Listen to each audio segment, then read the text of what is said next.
গভীর জঙ্গলের মাঝে পরিত্যক্ত ভাঙা বাড়িটিতে আশ্রয় নিতে বাধ্য হয়েছিল অর্ণব। বাইরে তখন ঝড় তুফানের তাণ্ডব।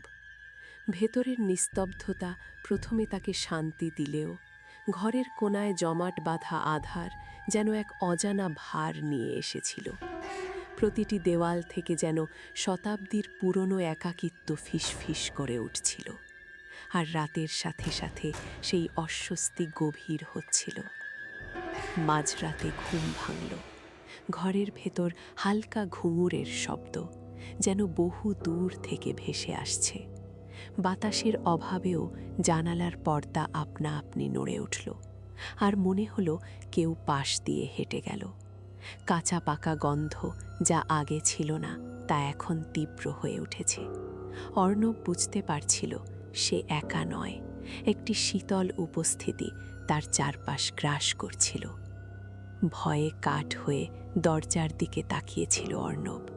হঠাৎ দরজার ফাঁক দিয়ে আসা চাঁদের আলোয় দেখল মেঝের ধুলোয় কয়েকটি ছোট পায়ের ছাপ। একটি পুরনো খেলনা পুতুলও পড়েছিল সেখানে। বোঝা গেল একসময় এক নিষ্পাপ শিশু এই ঘরে শেষ নিঃশ্বাস ত্যাগ করেছিল, যার বাবা মা তাকে ফেলে চলে গিয়েছিল।